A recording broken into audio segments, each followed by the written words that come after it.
গতকাল মামলা দিচ্ছে তাহির হুজুরের বিরুদ্ধে। আমি কিতা করছি? আমি তো ওয়াজ না করি, তুমিও তো ওয়াজ আমারে কও, আমিও তো তোমারে কই, এটা আজীবনই চলবো। তো মামলা দু, মামলা তুমি আমারে কইলে আবার 10 বছর পর আমার জীব হতে পারে, তোমারে করতো না। বালা না, বালা না, এগুলো ঠিক না, এগুলা ঠিক না। ওলামায়ে কেরাম কোরআন সুন্নাহর কথা বলবে, কার সাথে মিলবে কার সাথে মিলবে না, মামলা মোকদ্দমা ভালো না। আমি কি রাজনীতি করি? হ্যাঁ, যে নবী, যে নেতা আমার নবীরে ভালোবাসে, এই নেতার আমি ভালোবাসি। যেই নেতা আমার নবীর দেখতে না, তার ছায়ার মধ্যে আমি ফাও দিতে রাজি না। আমি বালা করে জানি কবরে নেতা হেতা যাইতো না, কবরে যাবো আমার রাহমাতুল্লিল আলামিন। ঠিক কিনা বলেন? বৃষ্টি আসে না গেছে? ধৈর্য হারার দল। যদি বেশি আই আমার কোয়েন, আমি একটা জিকির দিব ইনশাআল্লাহ। রাজি আসেনি সবাই? যে সুন্দর লাইটিং লাগাইছেন, কই যারা জোরাই গেছে, আবার আই করতেছে বৃষ্টি। নাম লইলি দেয় করে, এটা বুঝলাম না, নামটা লইলি আই করে। এই তানবীর আমার মোবাইল করে দেশ না দেখে দেখে ওয়াজ করে, সময়টা তো বুঝতাছি না। কেউ একটু রাত রইতে ছেলেকে খারাপ লাগতেছে? আমরা কিন্তু বৈরব্য মানুষ, বৈরবের রাত্র তত বেশি, অত তো প্রেমের খেলা জমে। আমি যদি হাইন জালো আইতাম, মাগরিবের ঘরে আইলো মাগার আমার একটার আগে মাইক দিল নইলে, এটা আমি বালা করে জানি, এই জন্য আর একটা টিপ মাইরেছি।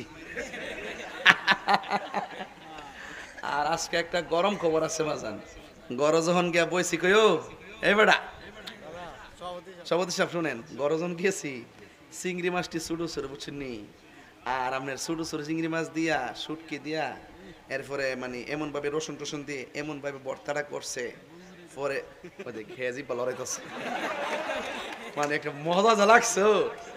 আচ্ছা কোন জানতি বেহেস্তের খাউনটা কি এর চাইতে কম মজা হইব? কথা কোনা গেলে গা। আর আমি তো আপনার কাছে ভাত খাইছি, হাতে লয়া লয়া খাইছি, কিন্তু বেহেস্তের মধ্যে কিন্তু লয়া লয়া খাওয়ান লাগবো। এমনি একটা ধাক্কা দিবেন এমনি। মুত্তাকিন হাদিস কোরআন শরীফের মধ্যে আছে, মুত্তাকিনা তারা হেলান দিয়ে শুইবে এমনি। ও না আঙ্গুর ফল আছে না, এমন বড় বড় আঙ্গুর ফল, এমনি ছায়া কইবেন এ আঙ্গুর ফল এদিকে।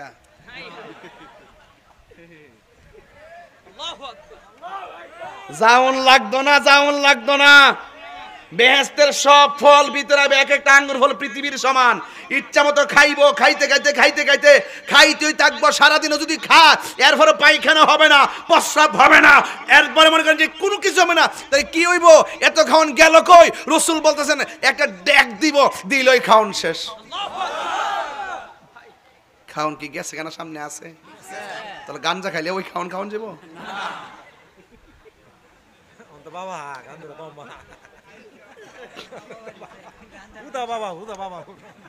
বাবা বাবা ফটো লইলে বাবা বেছে, বাবা ফটো লইলে বেছে রে গাঞ্জুটা, বাবা ঘুরের দল। বাবা রে আর খাইস না, আর কত খাইতে? বাবা খাইতে খাইতে তো একবারে কমরটা রাখছি, বাবা না লিস শেষ হইতো, বডিটা শেষ হইতো। আজালিছে না, আজালিছে না, হ্যাঁ আজালিছে, আজালি বাড়ি দিকে যা, মুরব্বের সামনে ঝাড়িছে। এই তোমরা কমিটির লোক কই?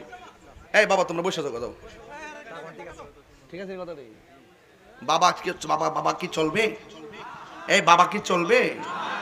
এগুলো খাবেন না। এগুলো খাইতে খাইতে কি করছে জানেন? শরীরটা সিমাইলেছেন। আর মানুষ দেখলে কই রে গাঞ্জুটা জাগারে মর, লোক গাঞ্জুটা মরছে, ভালো হইছে। কেউ দোয়া করে না, কারণ নেশা করে কেউ ভালোবাসে না। কথা বলেন ঠিক কিনা বলেন? তাহলে যে জবান দিয়ে আল্লাহর জিকির হবে, সেই জবান দিয়ে কি হারাম ঢোকানো যাবে? যে চোখ দিয়ে নবী দেখার সুযোগ আছে, সেই চোখে কি কোনো হারাম কিছু দেখা যাবে? এই জন্য ইজ্জতের মালিক কে? তাইলে বলুন, এই কবরের ভিতরে আমাদের যাওয়ার আনুষ্ঠানিকতা আছে না নাই? দাদা যেমনে গেছে এইভাবে আমাদের আনুষ্ঠানিকতা আছে না নাই? এখন জবান খুললে এখন কবরটা কি আসল ঘর না নকল ঘর? বলেন বেহেশতের মধ্যে যেই জামাটা আল্লাহ দান করবে, জামার রংটা কি? সবুজ। জামার রং কি? আর আমার কবরের ড্রেস কি? এমপি যে ড্রেসটা পরবো আর রিক্সাওয়ালা আর একটা ড্রেস পরবো, ঠিক কিনা? ওই জামার মধ্যে কোনো পকেট আছে? পকেট আছে? ওই জামার মধ্যে কোনো সেলাই আছে? পুরুষের কাপড় কয়টা? পুরুষের কাপড় কয়টা? আর মহিলাদের কাপড় কি লেগিয়া? আজ মৌলবীরা করে করে করে না।